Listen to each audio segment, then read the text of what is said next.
Welcome, students, to another episode of Manhood Academy Podcasting. I just gave the directions for the chat room for some reason while not on the podcast, so let me redo that.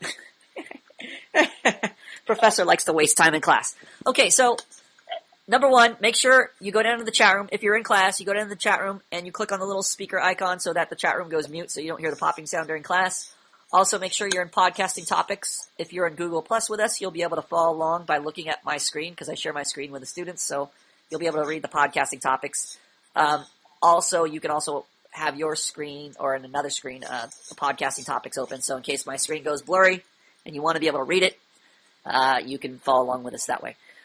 Any other little pointers? Oh, also wear headphones if you come to class because it'll cut down on the echo and feedback you hear. Sometimes you'll hear an echo of your own voice and it'll distract you. But if you put in headphones, it'll solve that problem. And it'll also help me because sometimes I hear feedback through your speakers and that's bad for the podcast. So get a pair of headphones. They're not that expensive. You can probably get a pair for $2, I'm guessing. Bogler? Yeah. Fact check, $2 or $5? Are you getting any echo from me? No. Motherfucker. Oh, okay. $5. $5? Okay, $5. We've fact checked with the Indian, the resident Indian. He says $5 for headphones, so we're gonna go with the $5. Jar, fact check, $5? Oh, for free. Because when I was a kid, I used to collect them on those tour buses and airplanes, so I've actually... Oh, well, okay, Jar has a plan. If you fly in airplanes or tour buses, you could, I guess, confiscate still, or they just come with a tour package? Yeah, back in the day, they used to be free. But nowadays, they don't come free, but I can email you a thing of headphones if you want. Or not email. Jar can email you headphones, virtual headphones. How will you send headphones? Jar has all kinds of deals, so if you need headphones, Jar is such a nice guy, that's why I like him. Jar will give you a Groupon, $2 off a $5 pair of headphones. Yeah. I call you though. Alright, let's You get... should send Tim Williams a webcam too. Yeah, send Tim Williams... Send Tim a Groupon coupon for a webcam. Yeah. What's the going rate on headcams, Bogler? Webcam, a high school got one on Amazon for $25, which is pretty decent. And it includes the microphone? Yeah, it does. So I think that's the best solution. So that's like 3 hours of working at McDonald's? Yeah, everybody should afford it. So there's really no excuse. Other than being homeless, there's no excuse for not having a webcam? Yeah. You could cut back on like 3 trips to Starbucks or 3 Happy Meals or, I don't know, you could cut back on your... What people... students' priorities if they're going to spend money on video games and stuff. Right, you got to cut back. You could actually get a low-price video game, and half of that goes to the webcam. Or Exactly. what else do students spend? What do you spend your money on, Tim Will? Tim. Yeah. Right now, let me see. I just bought a new TV. You could have bought a smaller screen and gotten that webcam, or a bunch of little webcams. Tell this guy is all excuse. Blue, what do you spend your money on? Right now I spend it on food, bills, homeowner association. Okay, so you could cut back and eat ramen for a week, and you could probably afford the webcam. But yeah, the webcam. I know that's not the point. Motherfucker. Bills. Travo, what do you spend your money on? Gasoline. Gasoline. Well, you could take one less trip to your buddy's house for 2 weeks, and you got it. One less tank of gas. Armando, what do you spend your money on? Mostly food, gas, and like breads and stuff like that, and basic shit. What about the non-mostly stuff? I used to spend a lot of money on booze, but I cut back on that quite a bit. Okay, well, you cut back on maybe 2 bottles of Jack Daniels, you got a webcam. Okay. Yeah. Action Jackson, what do you spend your money on? Food and gas and alcohol, probably. Alcohol. So 1 less bottle of Jim Beam, 1 less bottle of Wild Turkey, you got a webcam. Jar, what do you spend your money on? I'm actually a money hoarder. You're a hoarder? Oh, Jar can buy multiple webcams right now. That you guys should take a lesson. I can buy so many webcams right now. I can buy everybody a nice HD webcam. Oh, sick. Mr. Care Bear. At home. So my mom will buy me like a webcam if I need one. Mr. Care Bear, what do you spend your money on? Yeah, well, I don't work, but I get a fair amount of pocket money every month. Okay, and so I try to save it up right. for recently I bought a gym membership for $600. Okay, so you could have still taken the extra 2 free months and afforded the webcam. Yes. Well, I guess you could do push-ups outside. Cancel your membership and do push-ups out in the rain. You buy an iron gym and just do pull-ups there on your door. Yeah, but I want to build muscle. I have been doing push-ups and pull-ups. That's too easy. Well, we can't see your muscles anyway, so it doesn't impress me. Okay, DVP, what do you spend your money on? All my money is going towards my mom. Your mom? Yeah. 100% of it? 100%, yeah. Wow. I have to ask her to spend my own money. Well, I guess you could steal a webcam at Target, but we don't recommend that. We don't recommend fine, shoplifting. I got one anyway. Okay. Well, he's got one covered. All right. Let's see here. Podcasting topics. Anybody have any student business? Anything on the forum before we start? Anybody? What do you mean? Bueller? I got nothing. Bueller? Nothing? Nothing. I knew I wanted to talk about something. Did it involve Torero? Nah, that was a really minor I think it issue. involved Bago. I think Bago wanted to know something last night in the chat room. Did Vago want to know something? Somebody did. I know that for a fact. Somebody wanted to know something in the chat room last night. And I can't remember what it was. You told them to bring it up in the podcast. Oh, I think Terrell put it on there. About the Okay. schedule, I I think. want to know a lot of things. Oh wait, I remember. I think it was. he It's at the talked bottom about here. Yo, voice Plum, inflection. on that podcast that went down the shitter, you mentioned, the podcast we lost. You mentioned that both Paper and I have guarded tone. You know what? Now that I think about it, I didn't lose the entire podcast. I probably lost the last 10 minutes of it. So But- the equipment works. It could have worked, but I was so frustrated. I just pressed the delete button or actually it says quit and it says save your podcast. And I said no. So I sacrificed 90% of the podcast when I could have just posted that because of 10%. Why, Plum? I'm such a perfectionist. I want the 100%. I want no percent. So I was like, well, podcast, if you're going to do this to me, I'm going to delete the entirety of you.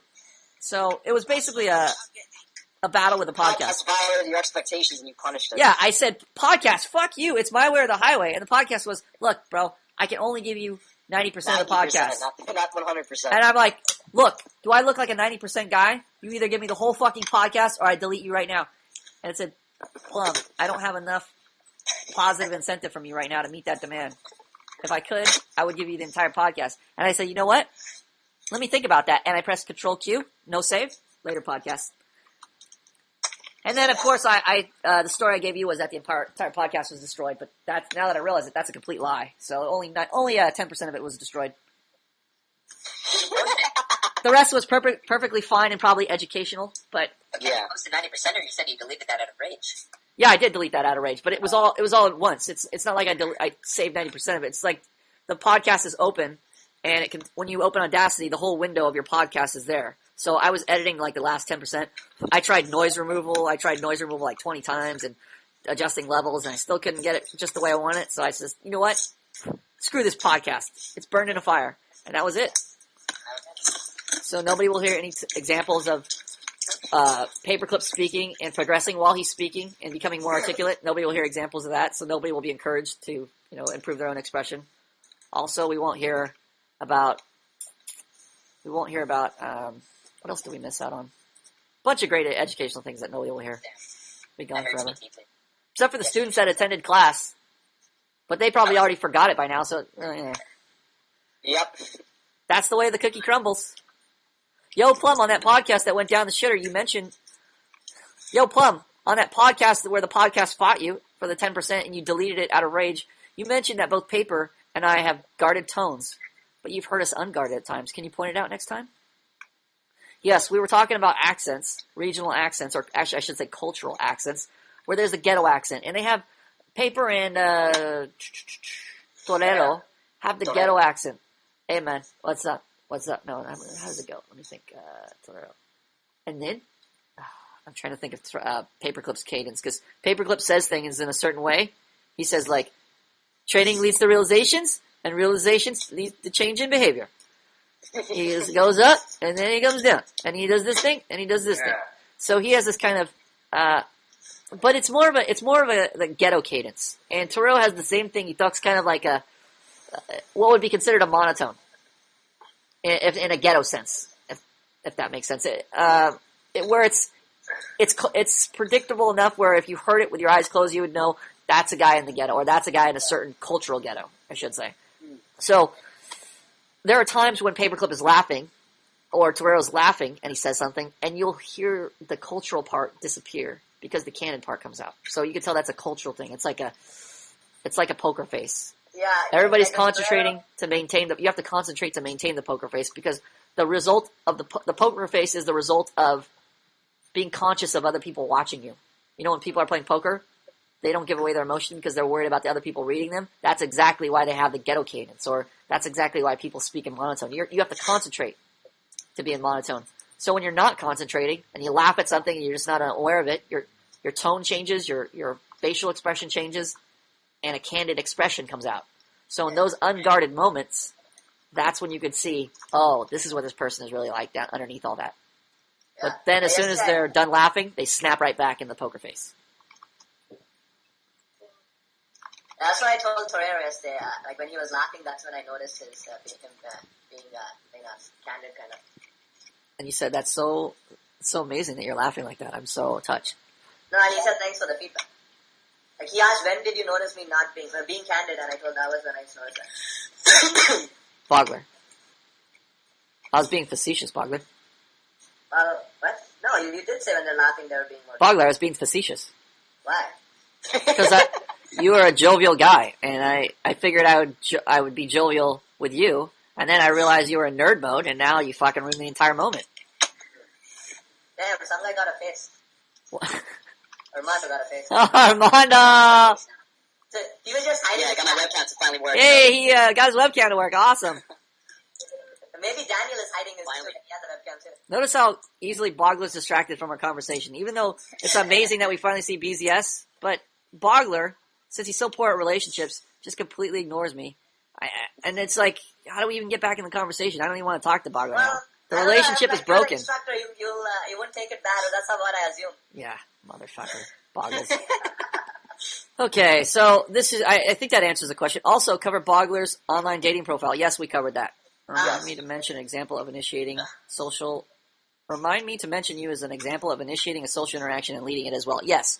Torero, okay, good and bad thing. I'll mention it because I was going to mention it anyway. But Torero is a perfect example of a guy initiating and leading a social interaction. This is what you should be emulating as students. Torero has gone out of his way, which means he has expended effort to contact each of you guys to attend his meeting for keeping a schedule. This is super important because a lot of you guys, when you first started the academy, you're going to want to make a schedule. This is especially pertinent to you, Action Jackson. Are you there, Action Jackson? What? Action Jackson, are you paying attention? Yeah, but what was the question? There is no question. I'm just saying, are you there? You said... Motherfucker, what are you doing over there?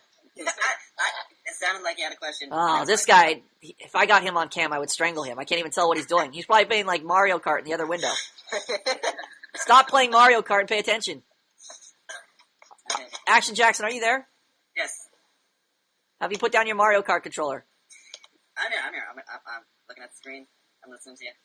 I gotta take his word for it. Okay. So this is especially pertinent to you, Action Jackson. By the way, I'm not sure which Jackson I was going to give you, but I went with Michael Jackson. I was thinking Action Jackson, but I found the Michael Jackson avatar first, so you got the you got the Michael Jackson avatar. Yeah. I don't know by accident or by purpose, but that's the one you ended up with. So you were talking about getting your life together because you have multiple people you're in charge of, which means you, of all people as a leader, have to be more organized by necessity. It's not just an option like, Blue. He's not leading any class. Blue, are you in charge of any academies?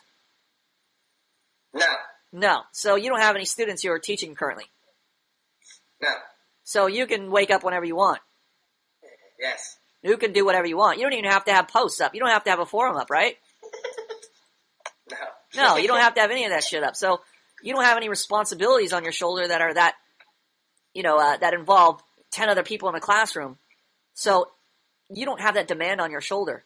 But if you were to suddenly open up your own academy, Blue Academy, and you were going to teach people how to, poorly light their room so nobody could see you, you would, if you were training people how to do that, how to dim their lights, then you would have to start organizing your life a little bit more than the people who are attending your class. Because now you'd have to keep the attention of 10 people, and one of them playing Mario Kart, maybe. But you would have to keep the attention of these 10 people. So to do that, you would have to have some kind of organization. If you just try to play it off the cuff, well, there's going to be all kinds of problems that you won't encounter, like a dog trying to steal your oatmeal carton, while you're on the bed and not paying attention. I want a lemon try to see if it continues. All right, I had to grab that oatmeal carton. Or, any of the various other little things that'll come up when you're dealing with multiple people or when you're managing multiple people. So you need what's called a schedule. You need to break up certain things in a certain way so that you have definite limitations, definite restrictions on you. For instance, I might like to get up at 11 today. I might not want to get up early enough to start class, but I have students I'm responsible for teaching here, right? They paid money. Some of them are on scholarship. And I have to be responsible for them. So I have to have some type of organization. So I have an alarm clock. That is my limitation. The alarm clock limits my behavior. I have to wake up when that alarm clock says a certain time. So the more responsibility is on your shoulder. Okay, if you're a little kid, like playing around at 5 years old, right? You don't have that much restriction. You don't have that much limitation. Because you don't have that much responsibility on your shoulders. But when you're an adult, and you're in college, you're at work, don't you have to show up at work on time? Don't you have to have a class schedule? Don't you have to have study time set up? You have to have all of that because the responsibility is increased. So Action Jackson, are you still playing Mario Kart or are you there? I'm here. Okay. So now you have a responsibility because you're in a leadership or managerial position where you have people under you.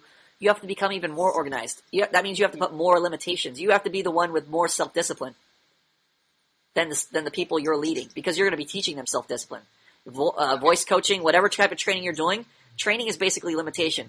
So if I'm training Jar, and Jar's a soccer player, and I'm teaching him how to play soccer, I got to teach him drills. I got to limit his bad behavior, his bad habits, things that are going to screw him up on the soccer field, and I've got to teach him how to do things correctly. So training is all about limitation. That means I need more limitation than Jar. If I'm playing soccer, I have to be a better passer than Jar. I have to show Jar how to pass it correctly. I can't be just flipping about it and be like, I read a book. I can teach Jar now. No, I have to know what a good pass looks like, what it feels like. I have to be able to communicate that to Jar. So I have to be more limited, more restricted than Jar, especially if I'm an instructor. So This is why we have the schedules. The schedules limit and restrict your time. They teach you how to have a direction because the ultimate restriction, the ultimate limitation is what, BZS? Ultimate restriction. I don't know. Well, I'll tell you who does know. Travo knows. The ultimate restriction, the ultimate limitation is what, Travo?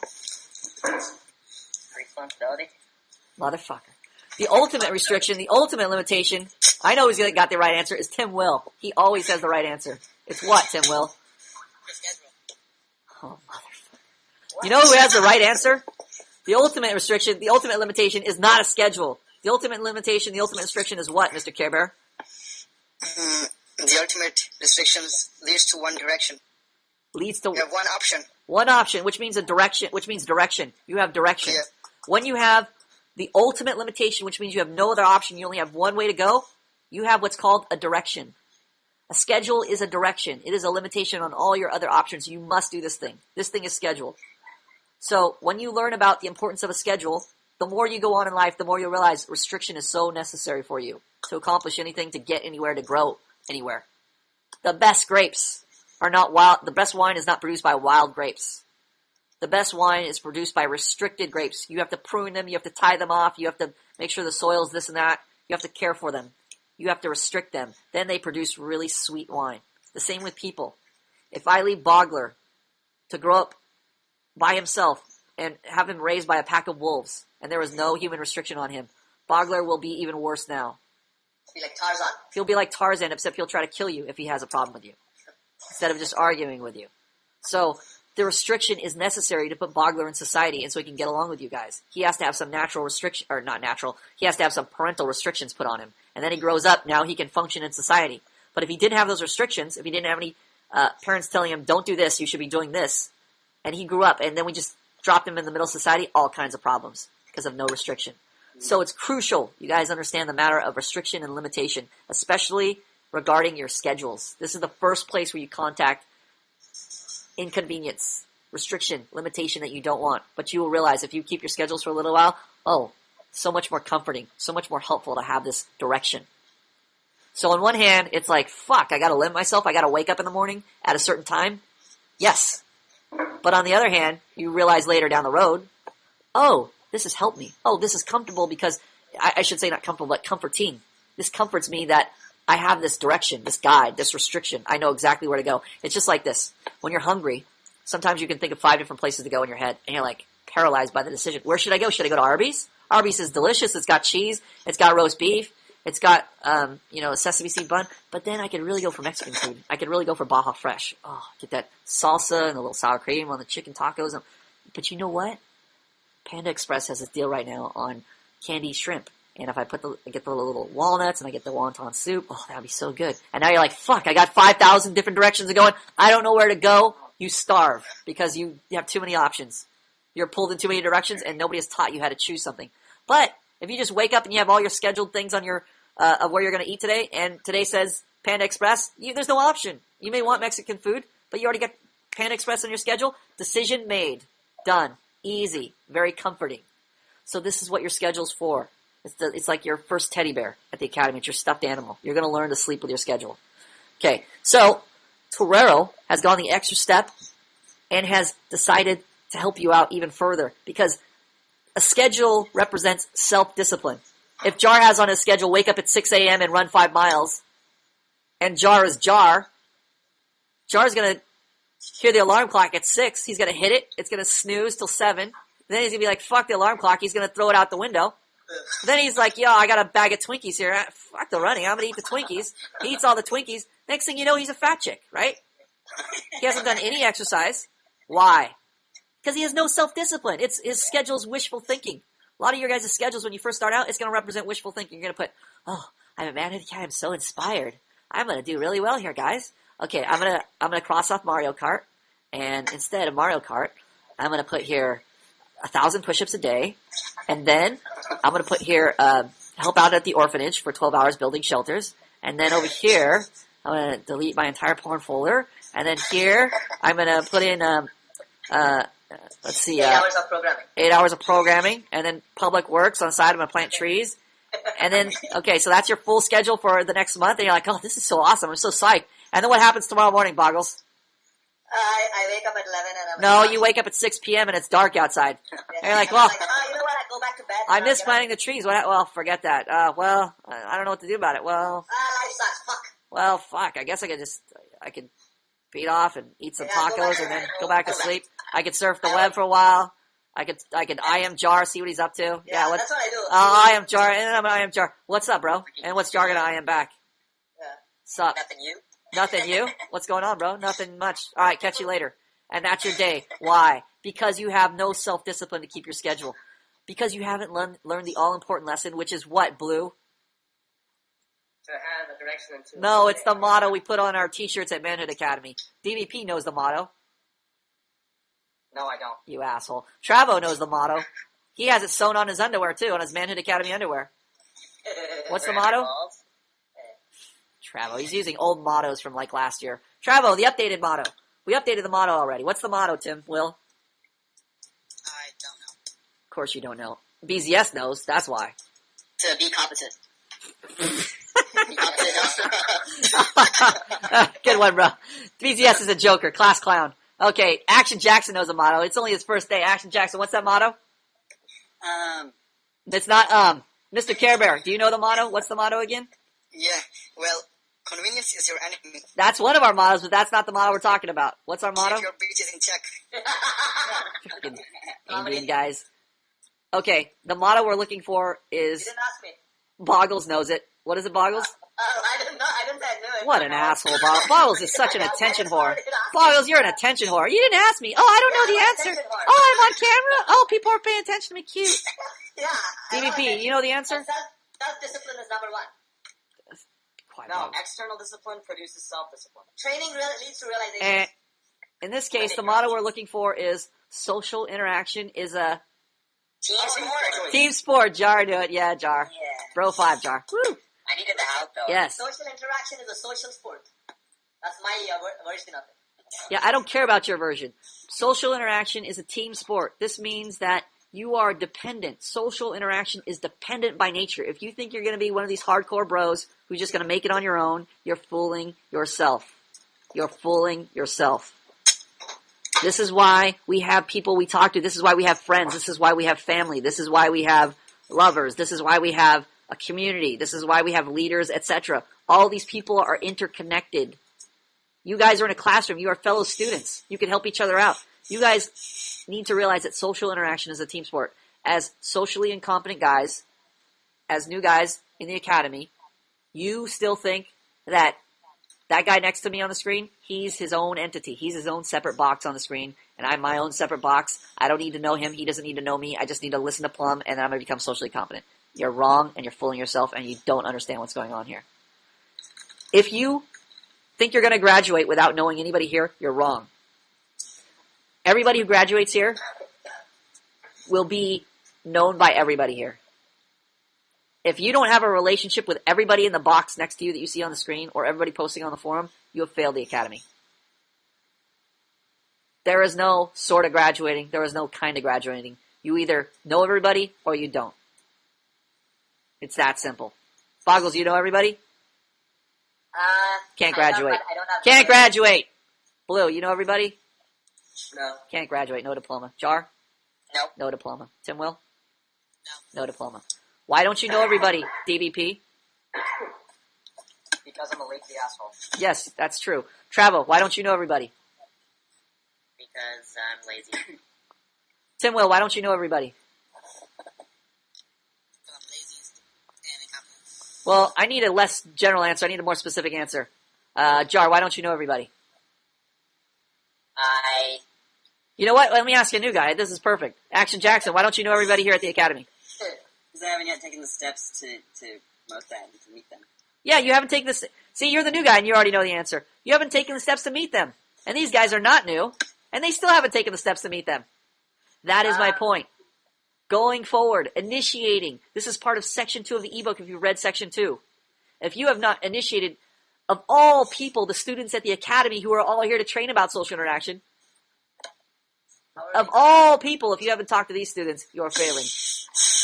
The other people in the world around you have not signed up for Manhood Academy. They're not obligated and they don't care about initiating with new people they don't want to initiate with. But you, of all people, are Manhood Academy where everybody here is supposedly on the same page, same goal. You realize, DVP, your assignment is to talk to Jar, and Jar's assignment is to talk to you? No, I don't. No, you don't realize that. Jar is like, yes, I realize that. No, you don't, Jar. If you did, you would be talking to me every day, bro. Exactly, bro. You don't realize it. Bogger doesn't realize it. I like how Bogger is giving lectures when he doesn't realize it. I only talk to a select few on here. Yes, because you're an asshole. We're working on that. Because I don't know how to deal with people I can't get along with. Yes, that is the point. But the point is also that you don't know how to initiate. And this is a prime example. Torero's giving you a prime example of how to initiate and lead a social interaction. So Torero knows, the schedules are important. Torero was a class clown, by the way, before this. Torero would just crack jokes. That's all he'd do. He was just a guy who was like, here's a funny joke. He's a funny guy. But he's a class clown. Who cares? When he's done cracking jokes, Torero's forgettable. I don't care about Torero. I forget about him. But now Torero realizes, I need to learn how to form relationships because I'm at Manhood Academy, Social Academy. So the first step is building a schedule. Now, because you don't have self-discipline, you need what to create self-discipline, BZS? To create self-discipline, I don't know. What do you need, Blue, to create self-discipline? An accountability partner. That's too specific. We want the general answer first. Travo, what do you need to build self-discipline? You need someone to give you discipline. Yes, in a more technical terms, yes, that's the right answer. External. You need, External discipline. Tim Will, speak up. What'd you say? External discipline. Yes, to create self-discipline, you need external discipline. You need a mommy and a daddy, right? Growing up, in order to learn how to wake up for work on time, you need a mommy and daddy to say get up for school on time. They are disciplining you to instill self-discipline in you so that you can wake yourself up for work when you grow up. So, in order to keep your schedule, which represents self-discipline, you need what, Jar? A schedulist, pardon me. Boggles. In order to keep your schedule, right, this schedule, which represents self-discipline, you need what? Social accountability. Can you relate it to what we were just talking about? Blue. In order to... External discipline? Yes, you need external discipline? Well, I shouldn't be speaking like that. I hate speaking like that. You need what? You just said it. Yeah, so we need, to keep our schedule, we need external discipline. Yes. So, external discipline, in this case, is your fellow student. Yes. So, if you have trouble keeping your schedule, you should be working with another student. And even if you can keep your schedule, you should still be working with another student because you can help him keep his schedule. Yes. And when you're off, he can check on you and say, are you keeping your schedule? And you guys can check and make sure if your schedules are realistic, because many of your schedules will be idealistic, aka worthless. We don't care about schedules you can't keep. We care about schedules you can keep. So this is why it's so crucial to get another student to be an accountability partner, whatever you want to call it, some guy who's going to look at your schedule, you're going to look at his schedule and say, are you keeping your schedule? That's the point of having that other student there. You're dependent on him, he is dependent on you. Whether you realize it or not, socially competent people realize they have needs. They are dependent. If you think you're independent of people, you are not socially competent. If you think you are independent of people, you are not socially competent. If you think you are independent of people, you are not socially competent.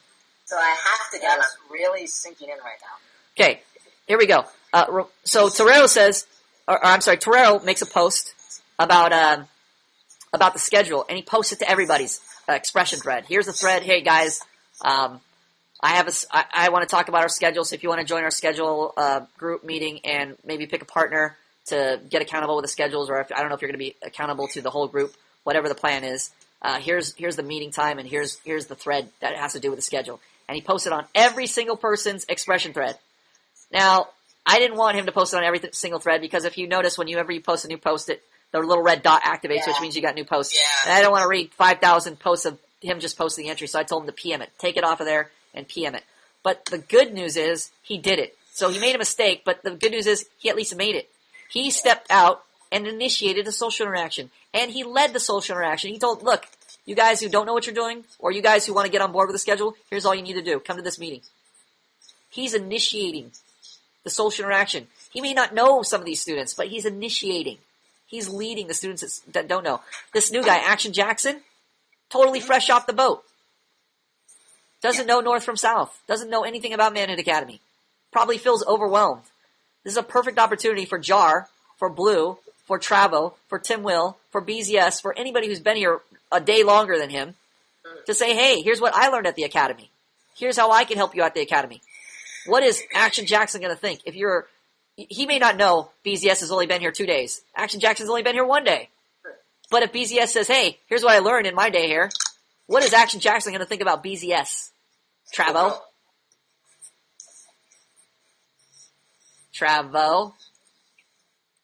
What? Motherfucker. I can see you not playing Mario Kart and you still aren't paying attention. Boggles, what is Action Jackson gonna think about BZS when he says, hey bro, here's what I learned in my day here at the Academy. I've only been here 2 days, but you haven't been here at all. What's he gonna think about? Oh, he's a cool bro. Wow, I'm glad. I like that he reached out to me. Yeah, I like that. Thanks a lot. Yeah, Here, let me do that something for I'm not you. doing. Let me do something for you. Now we got a relationship going because we have two people. Travo, thanks for your note about going to pee. You could just go pee. Fucking Travo. Okay, so he's going to think, hey, this guy is meeting my need. I am more inclined to do what for him? Meet his need. Yes, meet his need, meet his expectation. But I think a lot of us are scared to reach out sometimes to new people. Never mind that comment. I feel kind of stupid right now with your silence. Motherfucker. Can somebody answer Boggle's question? DVP. It wasn't really a question. He was just giving an excuse, a justification. Yeah, can somebody answer that? Boggles is scared. Boggles says, hey, I'm scared. I don't know anybody at the Academy. They might get mad at me. They might reject me. They might tell me something bad I don't want to hear. How do we solve that? Yeah, Do it anyway. express your reaction more and try to convey yourself more. Like, I don't know, like Jackson guy, he may like to talk to me, he may not, so I'm like, it seems, it's like, I'm not taking the risk kind of almost. Would it be stating your expectation or something like that? Who? Who said that? Me? Who's me? Jackson? Action Jackson, what? I said stating your expectation. What about stating your expectation? No, I'm just saying that if, when you meet somebody, saying what the purpose of it is. No, he's worried about why, if you're a new guy, right, and he approaches you, he's worried about being rejected by you, or something going bad with the social interaction. Yeah, or I do not have enough to talk about with him or lead him enough, so. He's worried there'll be awkward silences, and he won't know what to say, etc. 20 minutes. He's worried about what you'll think of him. Yeah, basically. It's all about managing the other person's reaction. What? I mean, it's all about managing the other person's reaction. It's about So, for managing the example- other person's reaction. Yeah. the better So he for example, gets. Go ahead, sorry. Yeah, so for example, if I'm scared, I should do it anyway, and if I get rejected, I should like punish him. I'm like, why are you punishing me? I'm here to help you. Yes, see this? So, This guy is a brilliant guy. You should listen to Mr. Care Bear Stare. He doesn't know what he's doing, but he's going to practice what he learned at Manhood Academy, which is managing reactions, both good and bad. Let's say, Mr. Care Bear Stare, you go up to Action Jackson, you say, hey, I'm here to help you because I've been here a little bit longer than you, and here's what you can do. And let's say Mr. Action Jackson says, oh, thanks so much, blah, blah, blah. I really appreciate it, bro. You've been really helpful. What are you going to do to him? yeah, I'm going to reward him. Yeah, you're going to reward him. You're going to say what? No problem. The bros are here to help. Yeah, you're going to reward him, and now he's going to be encouraged to do what? To meet my reaction, to meet my needs, To meet reward your me too. needs, to reward you Yeah. too, right? He's going to be encouraged to meet your expectations of him. If you have demands that you're going to make, like, hey, I need to borrow $1, he's going to think, oh, this guy who wants to borrow $1, he's the guy that helped me out. I now have incentive to help him out. I might loan him that $1, right? He's going to be more inclined than if he didn't say anything and he asks for $1 or he makes a demand, right? But because he has gone out of the way, he has initiated, he has led a social interaction, he has given the other person positive incentive to meet his demand, to meet his expectation. What if you come up to Mr. Action Jackson and instead of a positive thank you, bro, he goes, who the fuck are you? You're a new guy, and I hate your accent. You sound like a packy. You sound like a tech support. I want an American accent. Sorry, bro. What are you going to do then, Mr. Care Bear? So shut the fuck up. I am older than you. I am longer here than you, and you need to listen to me. Yes. You're going to say, hey, asshole, I've been at the academy longer. I'm trying to help you so you don't sink. So you should show some gratitude. He's going to punish that reaction he got. That violates his expectations, right? This rude reaction, it violates his expectations. It's disrespectful. This guy's trying to help him, and he's disrespecting him. He's not fearing Mr. Care Bear's authority. He's not treating him how Mr. Care Bear expects to be treated, right? So now he's practicing managing his expectations. So now Action Jackson just got a swat on the hand. He got a spanking. He got put over Mr. Care Bear's knee. And now he got some discipline. And now, next time, Mr. Action Jackson talks to Care Bear Stare, what is he going to be doing? He's going to be meeting my needs. Yeah, he's going to be not fucking with Mr. Care Bear. He's not going to be rude to Mr. Care Bear because he knows Mr. Care Bear is going to handle his ass if he's rude. He's not going to reject Mr. Care Bear. He's not going to be disrespectful or discourteous, right? If he doesn't want his help, at the very least, he's going to be very respectful about declining his help. I have to disagree slightly. Okay, let's hear your disagreement. I mean, that would happen. Ideally, once you establish your authority. But if the authority hasn't been established yet, you can't expect that. But How do you establish authority? By punishment. Tell Blue that because he doesn't know that. How do you establish your authority? By providing a pleasurable incentive. Wrong. Blue. Tell DBP. Tell Blue how you establish your authority. By punishing the person. No, tell Blue, not me. When they violate your expectations. Say, hey, Blue. Yeah, but the Say, hey, Bible Blue. contradicts that. Say, hey, Blue. Hey, Blue. You punish the person when they violate your expectations. That's how you establish your authority. Did you hear that answer, Blue? Yeah. What did you say? What did you say establishes? Hold on. Blue? What did you say establishes authority? What did I say? My answer Yes. was to first provide a pleasurable incentive. Do pleasurable incentives establish authority? Not on its own, no. It is.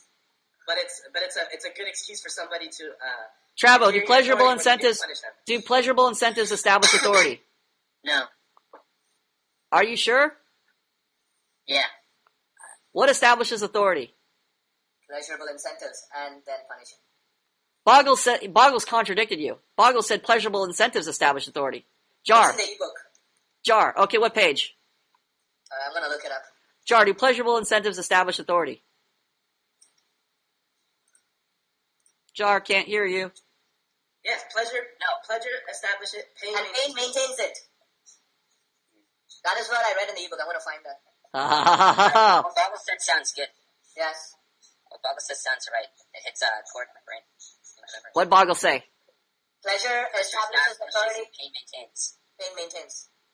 Yeah, Okay. you're right, actually. I remember reading that. Yeah, I remember reading that. Okay, well, we have to delve it out now. Now we have a controversy. Because otherwise, then the plum rule wouldn't make sense. I could just keep punishing and establishing authority, and it's not working. Exactly. So we're going to have to retool that a little bit. Okay, so here's the thing. number one, we have to have some positive incentive to meet the need, right? So in this case, Action Jackson needs help at the academy. We're going to assume that's his need, right? So he's got to have some positive incentive to meet his need. If he just comes up to BZ or to Action Jack, if Mr. Care Bear just comes up to Action Jackson and says, "Don't be an asshole," or if he says, "You're an idiot, you need to listen to me. I know what I'm doing," he's punishing him right off the bat, right? He's either ridiculing him or rejecting him or scolding him right off the bat. Is that establishing his authority? Yeah, that is. He is establishing authority. No. But it seems like it is. Okay, let me give you another example. If Mr. Care Bear is 6'4", 300 pounds of muscle because he's been going to the gym, he's been using that gym membership, and he grabs Action Jackson, who's 120 and 5'2", grabs him by the neck and wrings him out and says, and slaps him twice silly, and says, "Hey, asshole, you do what the fuck I tell you." Now, here's the rules of Manhood Academy. Has he established his authority? Yes. No. Yes, he has. It's abuse. Yes, he has. It may be abusive. It may be abusive. It may be abusive. But I said, has he established his authority? Yes. How do you know he established his authority or not? I would say no. I would say no because he has no incentive to meet, Hitler's authority. I say he established dysfunctional authority. Yeah, Hitler. There you go. He's Hitler. He's established dysfunctional authority. Does Action Jackson fear Mr. Care Bear? Yes. Why? Why does he fear him? Because of the pain, of the punishment he's going to get. Right. If he doesn't listen, he's going to get smacked around. So he's definitely going to listen. But is his authority functional? No. So let's say Mr. Care Bear Stare stumbles and breaks his leg on a rock. Is Action Jackson going to rush to help him and go, "Oh, hey, buddy"? No, he's going to stomp his face. Yeah, he's going to stomp his face in. Say, "Too bad for you, buddy. Now it's my turn. The worm has turned." Yeah, come back, a bitch or whatever. Payback's a bitch, right? So what was the problem? Because the dysfunctional perspective that Care Bear had while establishing his authority. He is just using all pain.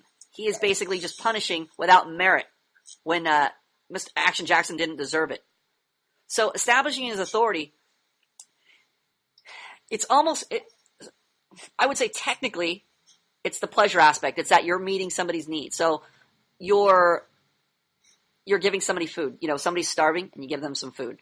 You give them a positive incentive to meet your expectations. Now you say, "Here, I fed you. Now work in the barn for me," right? Go lift some hay for me, right? Go tend to my crops for me. So you have given them something that met their need, and now you're making a demand on them. You have an expectation. You want them to meet it. You have a need. You want them to fulfill it. So you have to give something to them. This relationship has to be mutual. But if that person's dysfunctional, one of their needs is what?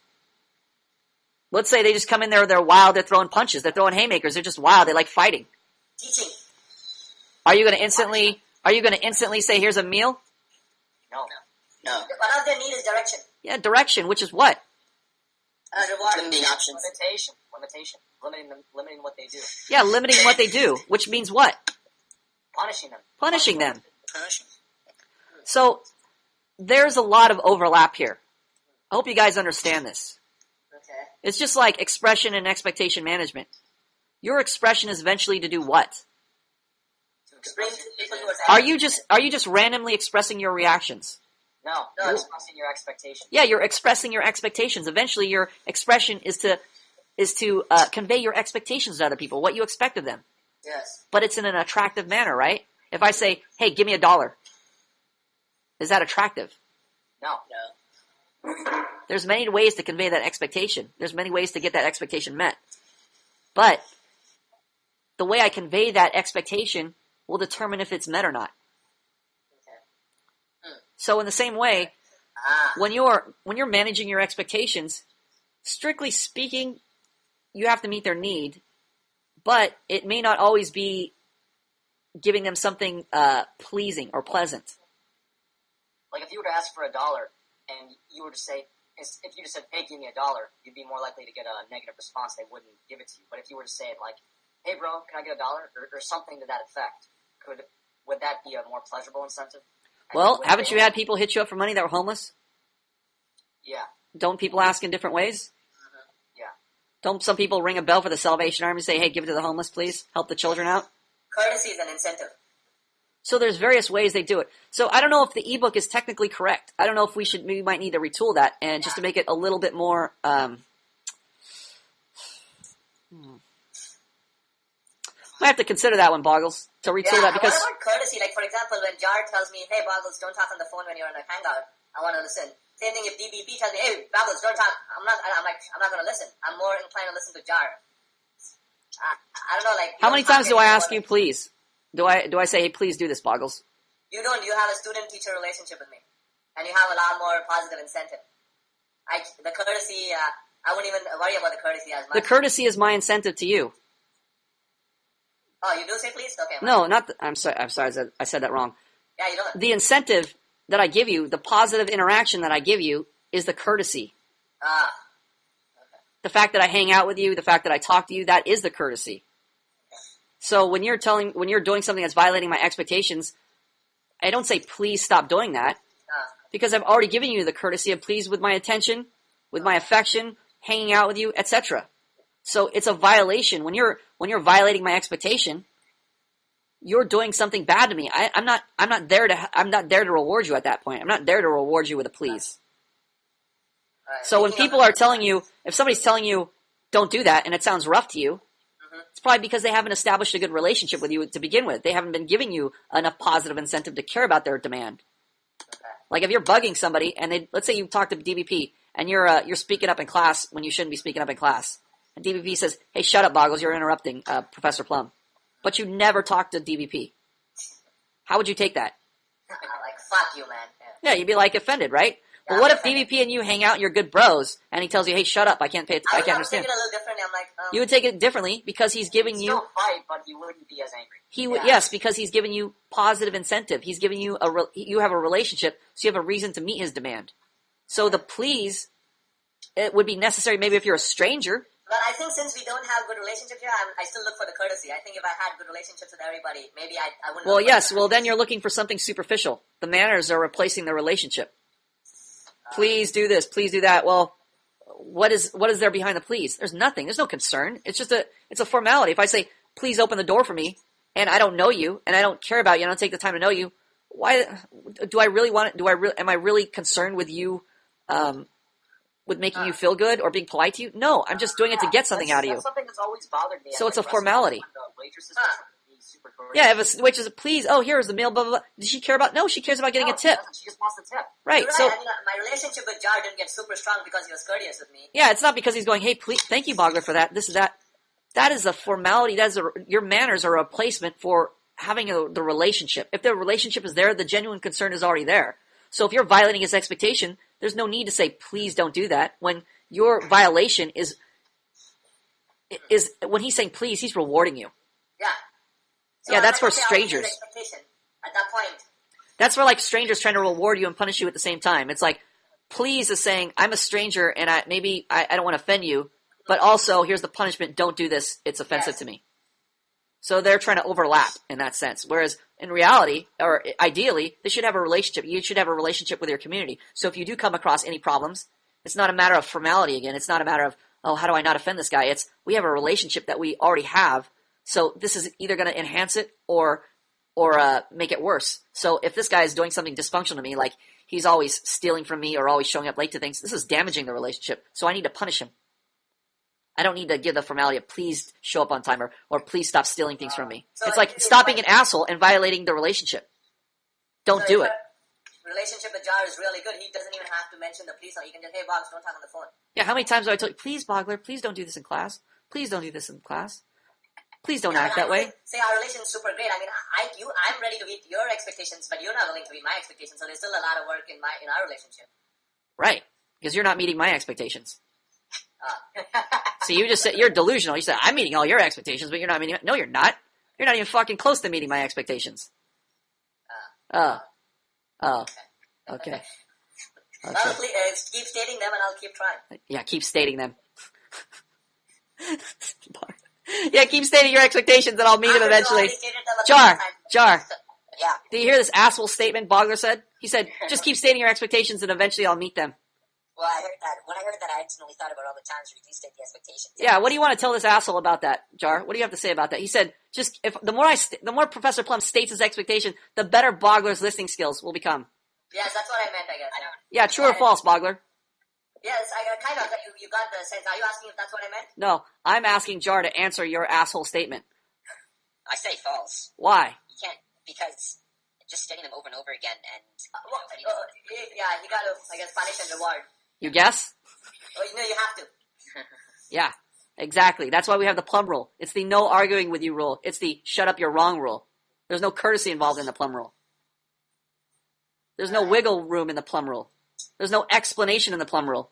The explanation is the punishment. What about Or the punishment is the explanation, I should say. What about the new students who I want to get to know, and they don't want to listen? What do I do in that case? Do I not punish her? Well, for you, it doesn't matter because you have a special case. You are a special case. You are a guy who likes to punish solely without giving the positive incentive, the positive reward. That's why the Plum rule is in place for you specifically. Other students don't have your particular problem, so they don't have the Plum rule applied to them. You are the only student that has the Plum rule. That should tell you something. You are the one having trouble giving positive incentive to others. Yeah. Which is ironic because you have one of the best expressions here at the Academy. I don't know. I guess I hate people very easily, which is a flaw in me. Yes, creating problems in the relationship. The irony is you're like a high school 101. You like to point out other people's problems, not realizing what a problem you are. Yeah. You can't point out problems and start a relationship way. What's that? Sorry, Jar. You can't point out problems and expect to start a relationship. Well, actually, you do start a relationship, but it's not a healthy one. So, let's put it this way. Everybody here has problems. And if I went by, everybody in the chat room, if I went by Action Jackson playing Mario Kart while we're in class. Action Jackson, are you playing Mario Kart right now? No. Okay, good.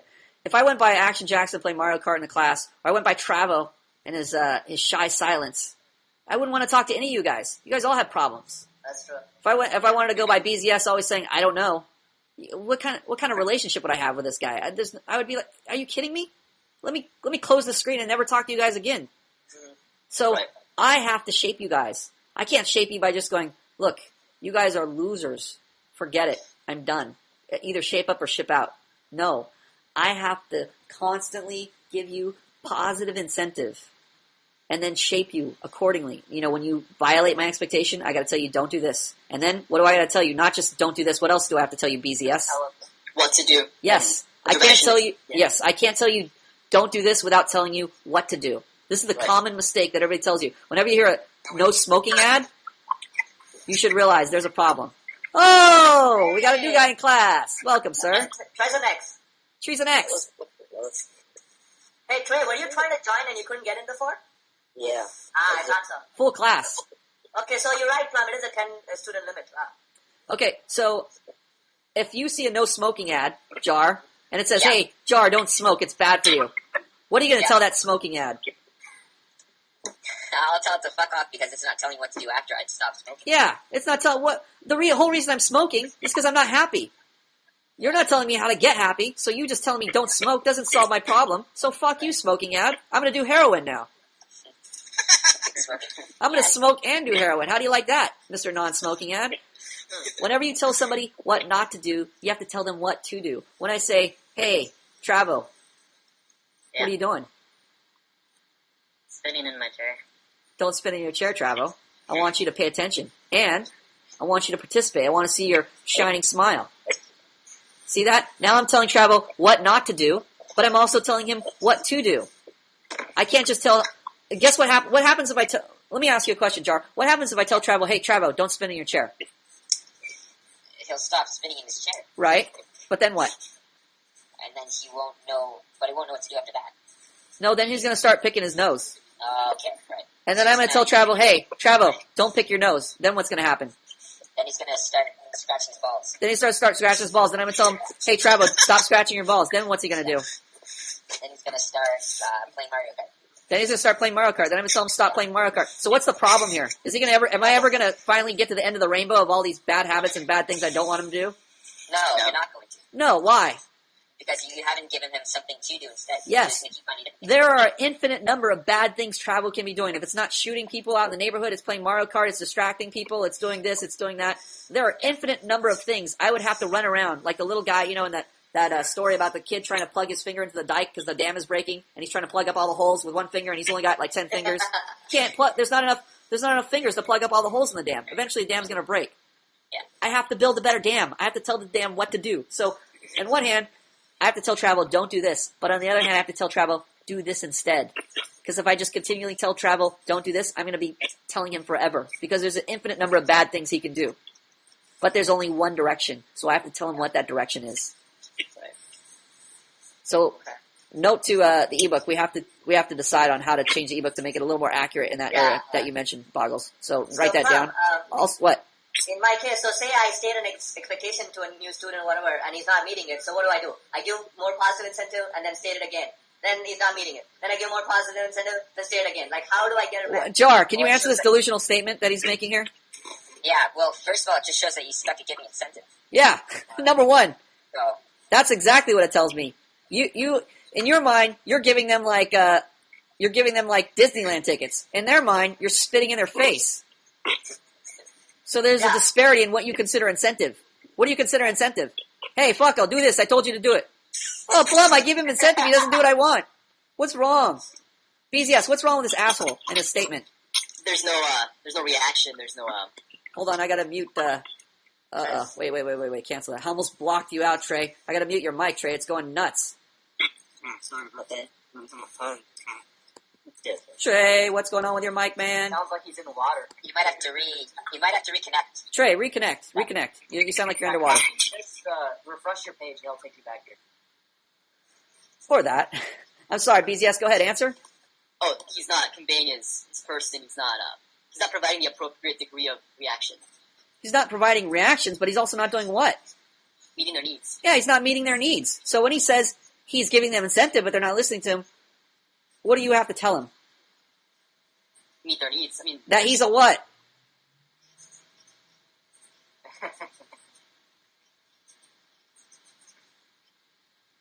BZS? Uh-oh, did he freeze? Oh, it's suspense. I gotta, yeah, I think oh, he's back. I think it's my connection, yes. Wait, I BZS, think it's my connection. that he's a what? You're gonna tell him that he's a what? He's lazy. No, it starts with the L though. You got the right letter. It's,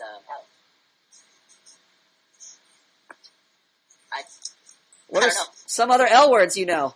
Well, okay, I can name it. That rhymes with liar. Liar. Yes, he's a liar. He's not giving them incentive. He doesn't realize it though, so in his mind he's not lying, but essentially he is lying. He's not giving them the proper incentive. You know how we know that it's a lie? How do we know that, Jar? Because he's not giving incentive to get his needs met. No, let's not even talk about him. How do we know? Look at how many fights he gets into at the academy. No, forget about him. How do we know that it's possible to give incentive to other people? Because of you.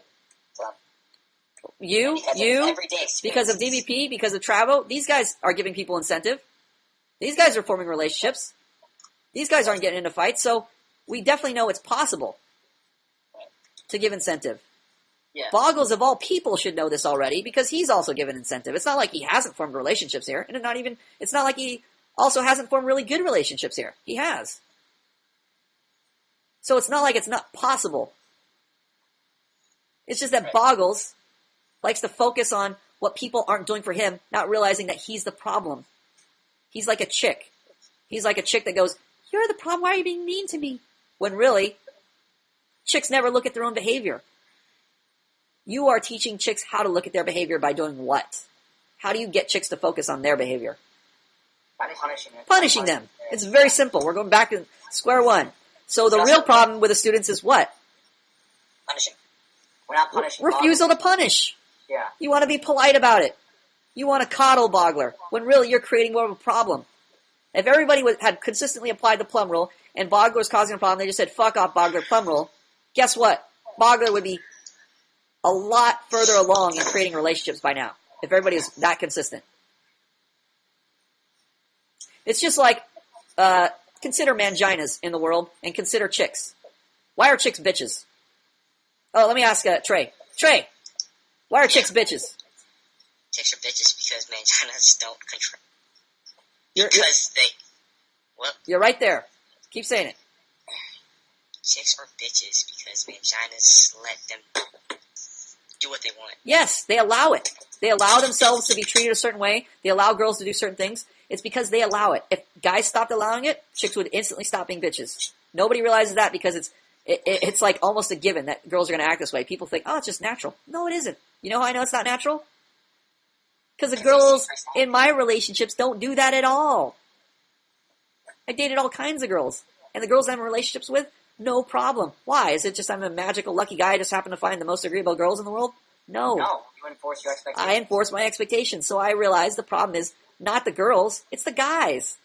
So when you tell a girl, hey, stop acting like a bitch, what is her instinct, Trey? To do what? To listen. They blame you. They'll blame you. Okay, but what are they going to do after they're done blaming you? Trey. Go back to their Trey. What are they going to do when they stop blaming you? They're going to change themselves. No. Okay, we're talking about not changing right now. Okay, so you say, hey, stop acting like a bitch. What's she going to do? I'm not being a bitch. Not you, Tim. I'm talking to Trey. Guessing she's going to fight back. She's going to fight back. Then what's she going to do? She's going to run somewhere. She's going to find somebody. Somebody to... Who's she going to run to? A mangina? Are you telling me? Are you asking me? No, A mangina? A mangina. A mangina. She's going to run to a mangina and go, you know what Professor Plum said? He said I was being a bitch. That's not true, right? And what's a mangina going to do? Oh, he's a dick. Trey, what's a mangina going to do? Agree with her? Yeah. Reward her attitude. He's going to reward her for her bad behavior. That's why she's a bitch. If she ran to that mangina, and that mangina was you, and you would tell her what? Oh, Trey, Professor Plum is acting like a bitch. And you would say... Probably is acting like a bitch. You're going to say what? If I was a mangina... No, you're not a mangina. You're Trey. You're Trey the definite. What are you going to tell her? Okay. I'd be like, no, you're probably acting like a bitch. No. I said Trey the definite, not Trey the maybe. I didn't say Trey the probably. I was looking for Trey the definite. Then probably say, you're acting like a bitch and you need to check yourself. Yeah, you're acting like a bitch. You need to check yourself. She's like, Trey, you're an asshole. You're mean to me. I'm going to go to DBP. And she goes to DBP and says, Trey the definite said I was a bitch, and that's wrong, DBP, huh? And then DBP would say, You're acting like a bitch. and she's like, no, you guys are hallucinating. I'm going to go to somebody who I know will tell me the truth. And she goes to Travo. And Travo says, and when she says to Travo, DBP and Trey the Definite told me I was acting like a bitch. And I said, they're wrong and they're hallucinating. But you always tell me the truth. What is it? Well, tell me the deal. What is it? Then I'd say, quit acting like a bitch. Yeah. And now what happens? She runs out of places to go. She runs out of delusional people to pat her on the back to reinforce her dysfunctional behavior. So what is going to happen to her behavior now? Jar? It's going to change. Yeah, she's going to stop acting like a bitch because everybody's going to be stop rewarding her for acting like a bitch. But as simple as that example sounds, Bogler is in an analogous way. He is the bitch of the academy. He is running to other students and saying, "I'm not that bad," and you guys are rewarding him for his bad behavior. But if you're to enforce the Plum rule, Boggles would change his behavior, and then he would be able to form relationships with you guys. He would not be getting into arguments with you guys. I used to get in arguments with Bogler in the beginning of when he first started the academy. Now, Boggles can argue with me, but I don't get in an argument with him. What do I do immediately? Punish him. Yeah, punish him. So now I don't have that problem. You notice, Bogler, our relationship is pretty stable, I would say. Not very volatile. You don't see a lot of blowups between me and Bogler, do you? I've never seen one, no. Why is that? Because of the punishment. Yeah, my expectations are very clear with Bogler. I don't give Bogler any wiggle room. I tell him, Bogler, this is what I expect. It's my way or fuck off. It's very simple. Whereas you guys, you give, well, Bogler, it's my way, or it's fuck off, or it's this option, or it's also this option, Bogler. You got 4 or 5 options for me. With Professor But Plum, they don't have the incentive to do, just my way. We don't need incentive. they don't need incentive. All they need to tell you is to fuck off. It's very simple. If they told you to fuck off, you would have people to stop complaining to. Eventually you'd be in social isolation at the academy. You have no choice but to change your behavior, Boggles. Otherwise you wouldn't have anybody to talk to.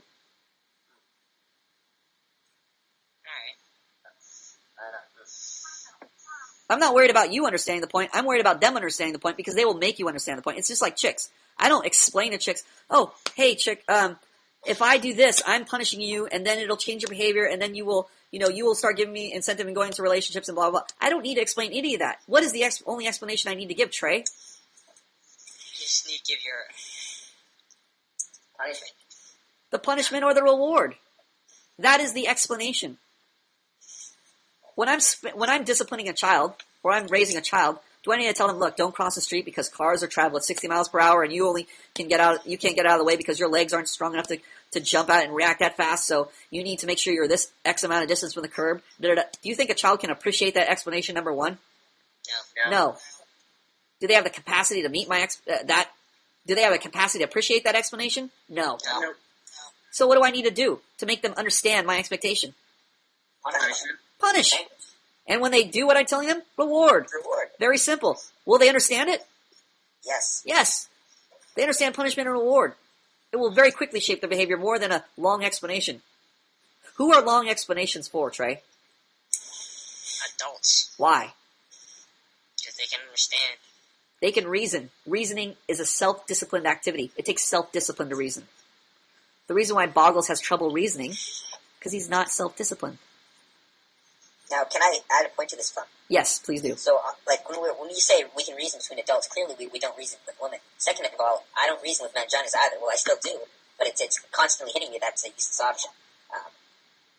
So, reasoning with manginas doesn't work, but I also still need to, do the same type of leadership, pain, punishment, rewarding, giving incentive. I can't reason with other manginas. The only people I can really reason with are people at this academy or good friends that are on the same page as me. Well, here's the thing. Does that make sense? Manginas aren't immune to reason. It's not that you shouldn't reason with them. It's just that their reaction will determine if you're going to continue to reason with them. Okay. So as a guy, let's say a guy's a mangina. A lot of guys, want to dispute or debate our videos. That's fine. Debate with them. Dispute with them. Discuss with them. Explain things to them. But if they're going to continue to insist on their way and insist on their view and ignore reason, that lets you know they're not in a position to appreciate the reason. So, therefore, you either just need to punish or reward accordingly. Again, explanations are for adults. There are manginas out there who are raised a certain way, but they have the self-discipline to appreciate reason. They understand that there's hypocrisy in their behavior if they're doing this or they believe this. I've talked to guys who believe, we should pay for dates because women are, it's good to pay for dates because it's a chivalrous thing to do and women will appreciate it. And then you talk about, well, do you believe women are equal to men? Yes, they should make their own money and pay their own way. So then you see the hypocritical viewpoint and they can't deny it because they appreciate reason. They have the self-discipline to reason. So now they have to question their viewpoint. Okay? A person like that can kind of change just by realizing, okay, look, I have dysfunctional behavior here because of my reasoning is not in sync. So there's going to be a problem. At the very least, there's going to be a problem where they'll be more receptive to you, right? Versus a person who is, look, I may have hypocritical reasoning, but I'm more emotional. I'm not disciplined enough to even care about these discrepancies in my view. So fuck you. You say I'm going to pay for women and I'm going to treat them as equals. Big deal, right? That type of person, well, they're not adult enough to reason. That takes self-discipline. So that type of person is not going to respond to your explanation. They're going to respond to pain or to your punishment. Right? So you just punish them. They're not behaving the way you want, you punish. And then when they finally turn around, meet your need, then you reward. Then they're going to get it that way. Right. Just like with girls. They don't have to appreciate every single explanation in the ebook. They don't even have to read the ebook. But they will understand how to submit to you when you punish and reward accordingly. Boggles is in that position right now. Boggles will not appreciate your explanation, so stop giving it to him. I give Boggles 1 million explanations a day. This is why I'm frustrated if he tells me, but you didn't explain that. That makes me want to shoot myself in the head. Because I think even when you told me, I didn't have enough background to appreciate and understand what you told me. Right, so it's a waste of my time to explain it to you. A better use of my time is just to punish and reward you. That is the best explanation around. Don't you learn when I'm happy? Yeah. Don't you learn when I'm not happy? Yeah, I do. Yeah, I'm pretty clear about that. So, well, why do I need to add the explanation on? the only reason I would add the explanation on is if you were fearing my authority and meeting my expectations. Then it would be justified for me to explain things to you. Alright. But you're not meeting my explanations or expectations. So if I'm to explain myself to you right now, I would be rewarding you for your bad behavior. But There's no point in me explaining things to you at this point. Right now, simple punishment and reward will change your behavior. alright. Is that clear, Trey, with a pensive look? Trey the definite? Yeah, it's clear. It's clear. Just, I got a headache right now, so it's really hard for me to look at the screen. Got you. Well, you made it to class. This is your first time. Congratulations.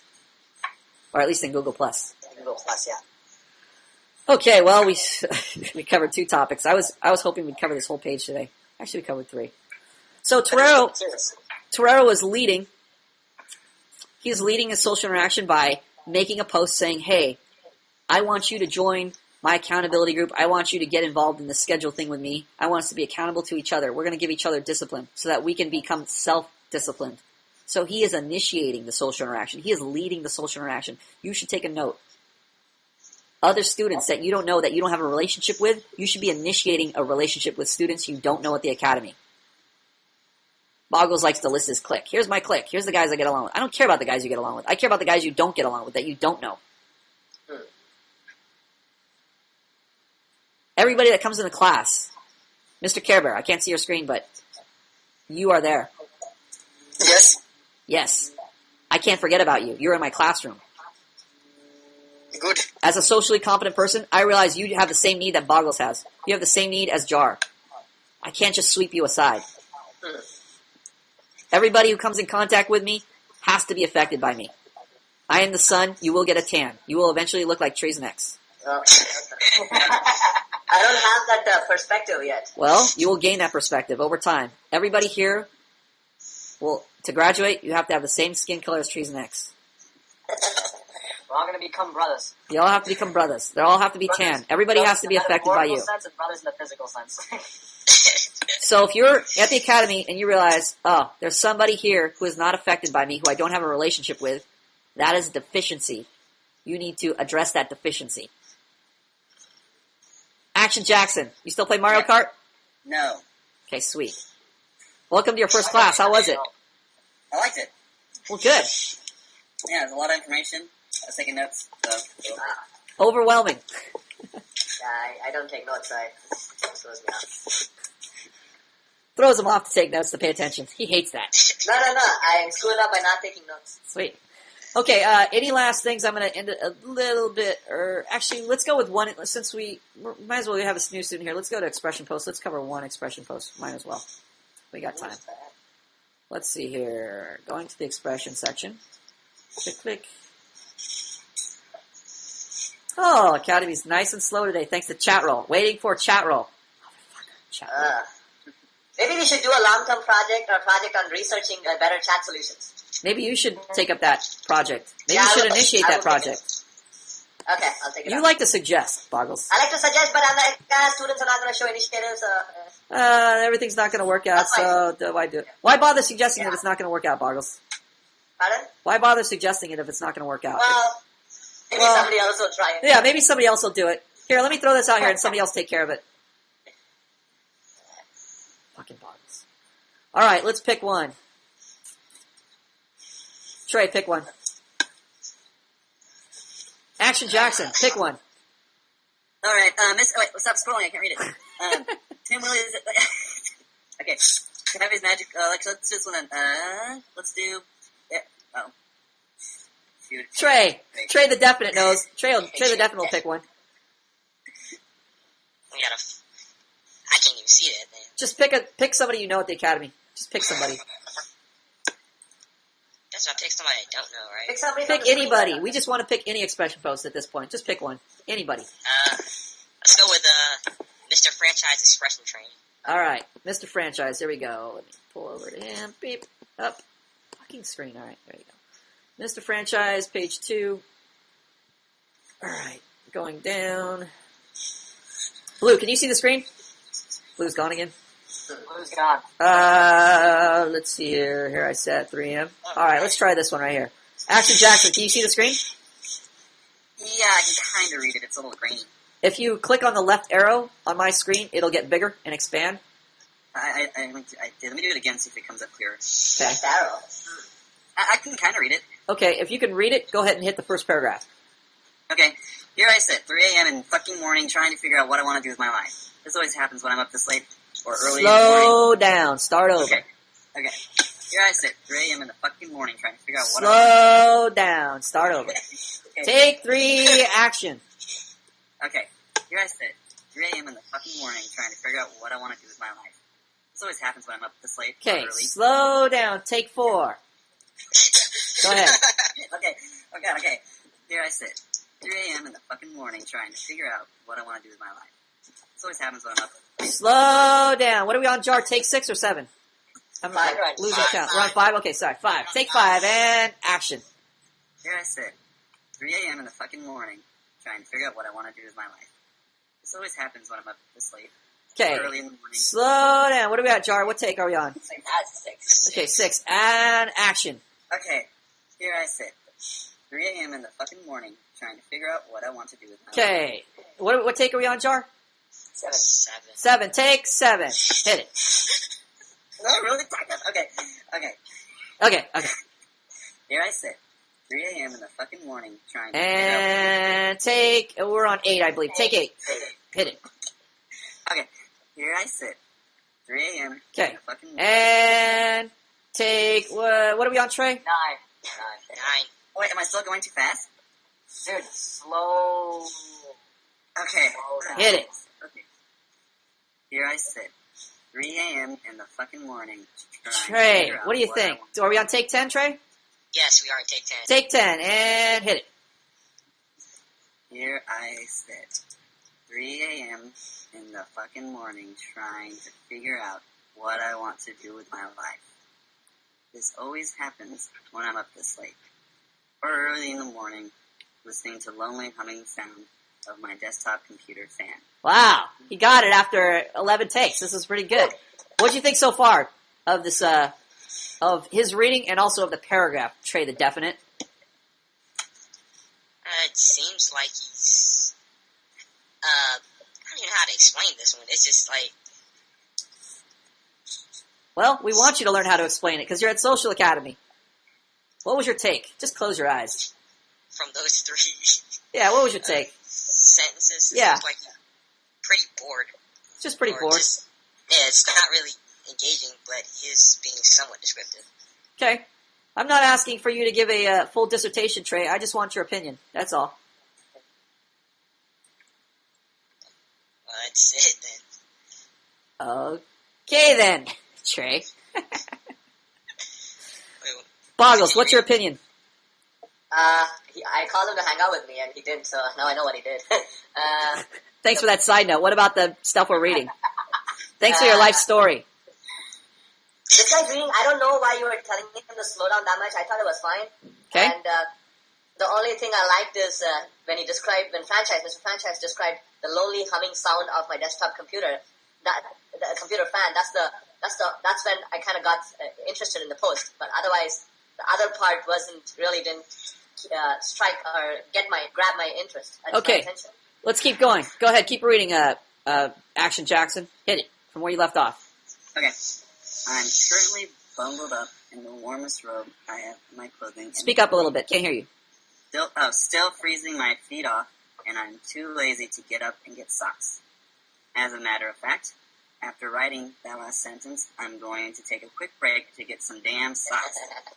Alas, warmer feet by a simple action of moving my lazy ass off my computer chair, walking around my desk, and picking out a random pair of white socks.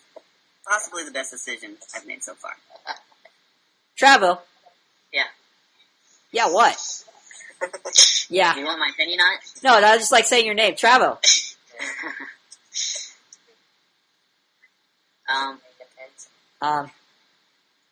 Travo, don't you know by the time I call on you, I want something from you? I don't just say your name just because I want to hear me say your name. Don't you know that by now, Travo? Don't you know I have Apparently expectations of you? Yeah, apparently not. Apparently you need to pay attention, Travo. I'm sorry. I'm gonna try it again. Travo. Yeah. Sup, bro? Sup, bro? Sup, bro? Do you want me to comment on his reading of it, or No, what? I just want to say, sup, Travo? What's going on, bro? Sup?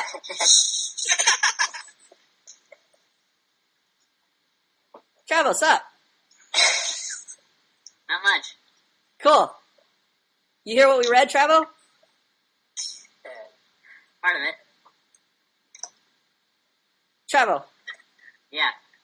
you want to have silence for the rest of the podcast? Is that what you're expecting? No. You're slowing down the entire podcast, Travo. It's all resting on you. Yeah, man. Do it, Different Travo. opinion. I wasn't paying attention. Oh, well, just make it up then. Invent it. I thought it sounded intriguing. Sweet. Keep going. Keep going. I'm your English teacher. I don't even know the difference. Travo, that's an awesome report. What did you think about the book, Travo? That sounded pretty authentic. Wow, I Yeah, like keep it. going. When I heard him reading that, I felt like I was laying out in the snow and I could feel it on my skin. Yeah, I like the deceitful Travo. This is more interesting. Yeah. Keep going. Keep going. Go with us. Keep going. Let me hear the rest of it. Yeah, I like that part too with the snow, Travo. What else?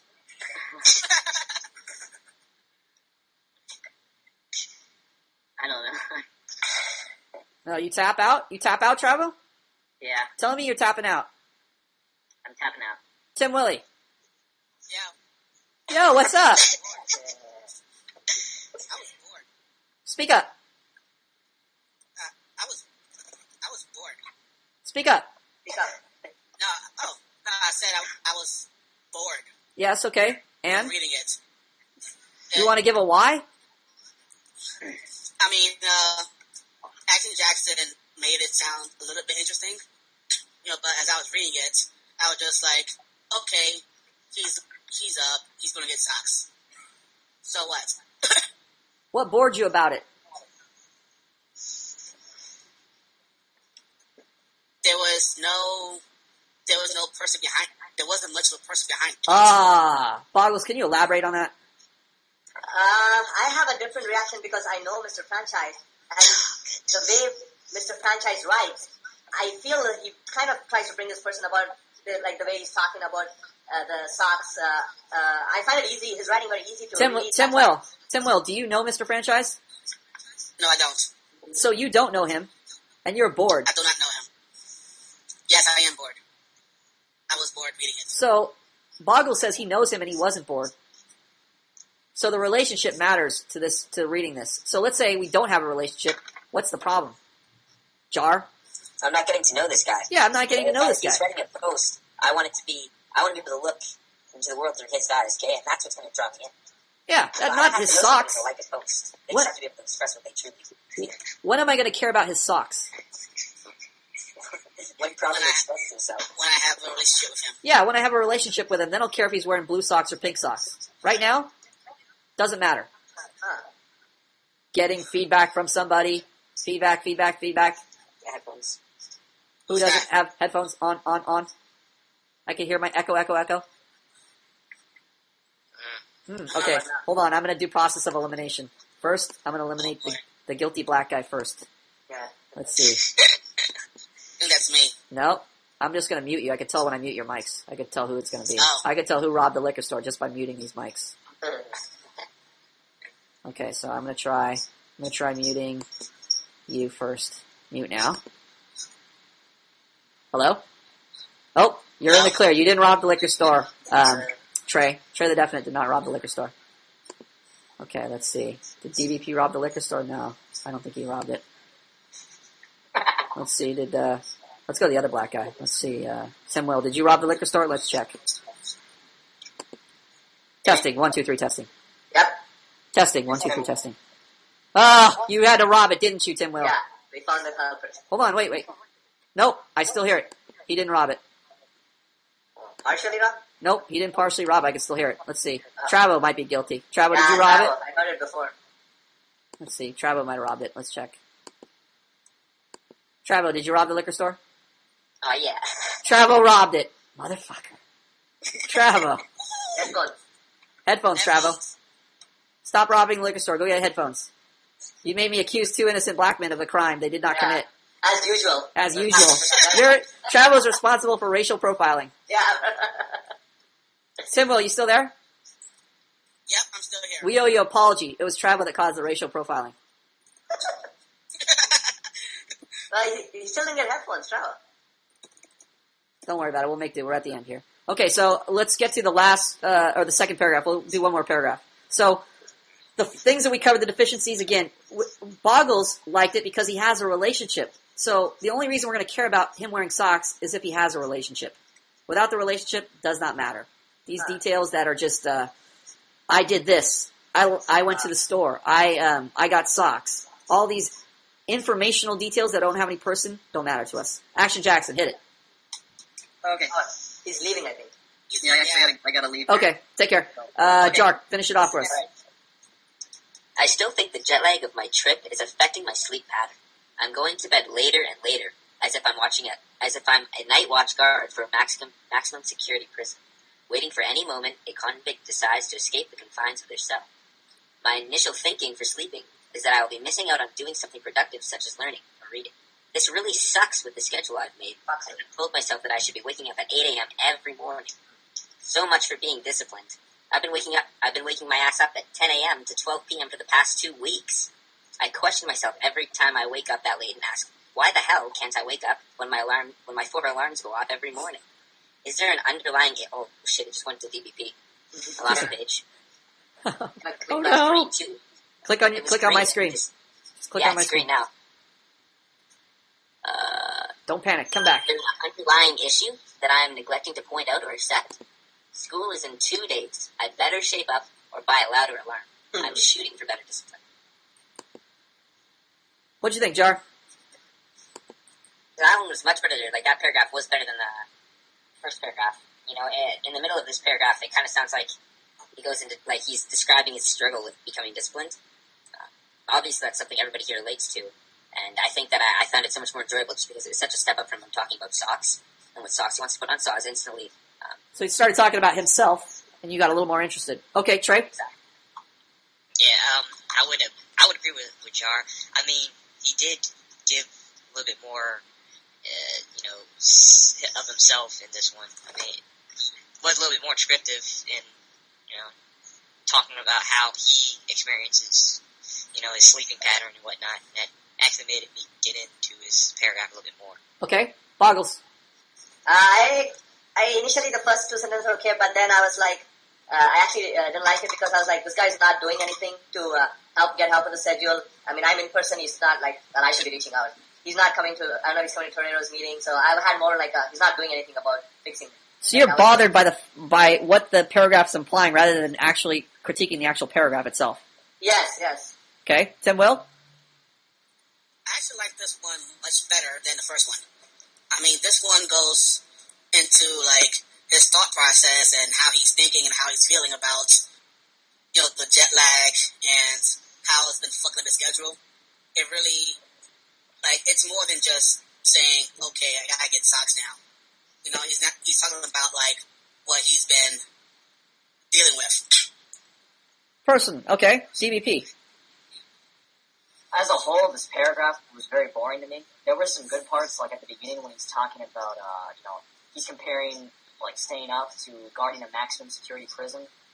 And after that, he started conveying facts, and I didn't even pay attention to the rest of it because it was just so boring. I had to go back and reread it myself just to see if I missed anything, and I didn't like the parts I read when I went back. So okay. I think as a whole, this paragraph was terrible. All right, and last but not least, Travo. Wait, Travo, hold on. Did I mute you? It says mute. Nope, I didn't mute you. Travo, I unmuted you. Travo. Travo. Can you hear me? There, now I can. Go ahead. Okay. I liked it because it reminded me of, like, I'm kind of the same way when I have to wake up. Unless I have something to do, like, it's not very easy for me to get up on time, so I kind of related to that. So you're related to the actual events, but if you didn't relate to this, would you care or not? Probably not. It's kind of boring. No person. Okay. Travo, do you have headphones at all? Not with me.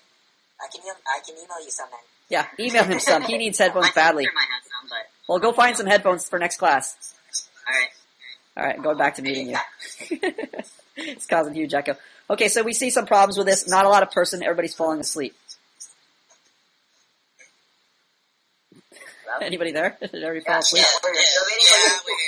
We're here. We're here. That's pretty much it. Like, the only Well, ones that were good were the, That was the end of class. Any last questions or concerns? I think there's so many questions, but it'll take too long, so we'll save it for another. We'll save it for another. Yes. So, like, if I'm gonna, like, sleep with a girl or whatever, and, like, I expect her to, like, shave, right? Or maybe Oh, sweet. Hygiene questions at the end. Hold on. Wait. Let me wake up again. Okay, what? Go ahead.